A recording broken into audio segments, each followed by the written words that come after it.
Video കാണുന്നുണ്ട്. School കുട്ടികളെയും കൊണ്ട് ഒരു ഓട്ടോ പോകുന്നതാണ്. അതിൽ ആ കുട്ടി എവിടെ ഇരിക്കുന്നതെന്ന് കണ്ടോ. ഒരു വളവ് വന്നാലോ അല്ലെങ്കിൽ പെട്ടെന്ന് ബ്രേക്ക് ചെയ്യേണ്ടി വന്നാലോ രണ്ട് വാഹനങ്ങൾ തമ്മിൽ മുട്ടിയാൽ ആ കുട്ടി തീർച്ചയായിട്ടും തെറിച്ച റോഡിലേക്ക് വീഴാൻ സാധ്യതയുണ്ട്. ഉണ്ടായേക്കാവുന്ന പ്രശ്നങ്ങൾ ചെറുതല്ല, നിയമപരമായും അല്ലാതെ. അത്രയും ബിസി ആയിട്ടുള്ള റോഡുമാണത്. ഈ വണ്ടി ഓടിക്കുന്ന ഡ്രൈവർ ഉൾപ്പെടെ പാരന്റ്സിന് വരെ നിയമപരമായിട്ടുള്ള പ്രശ്നങ്ങൾ നേരിടേണ്ടി വരും.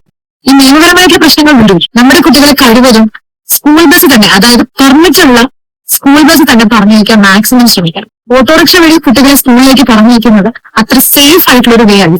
ഒരു ലീഗൽ കോൺസിക്വൻസിന് അപ്പുറത്തേക്ക് നമ്മൾ എടുക്കേണ്ട ഒരു പ്രിക്കോഷൻ ആണത്. തീർച്ചയായിട്ടും നമ്മൾ ഓട്ടോ ഓടിക്കുന്ന ആളുടെ ലൈസൻസ് കട്ട് ചെയ്യാനും പെർമിറ്റ് കട്ട് ചെയ്യാനും ഒക്കെ ഇത് മതി. മോട്ടോർ വെഹിക്കിൾ ആക്ട് പ്രകാരം ഡ്രൈവറിന് സേഫ് ആയിട്ട് യാത്രക്കാരെ കൊണ്ടുപോകാനുള്ള ഉത്തരവാദിത്തമുണ്ട്. ഇവിടെ ആ ഉത്തരവാദിത്തം അദ്ദേഹം കാണിച്ചിട്ടില്ല എന്നാണ് ഈ ഒരു വീഡിയോ നമുക്ക് മനസ്സിലാക്കാൻ പറ്റുന്നത്. എസ്പെഷ്യലി ഓട്ടോ ഡ്രൈവേഴ്സ് അവരുടെ ഓട്ടം പൂർത്തിയാക്കുക എന്നതിലുപരി കുട്ടികളെ സേഫ് ആയിട്ട് വീട്ടിലെത്തിക്കാനുള്ള അല്ലെങ്കിൽ സ്കൂളിൽ എത്തിക്കാനുള്ള ഉത്തരവാദിത്തം നിങ്ങളുള്ളതാണ്. കഴിവതും കുട്ടികളെ സ്കൂൾ ബസ്സിൽ തന്നെ യാത്ര ചെയ്യിപ്പിക്കുക.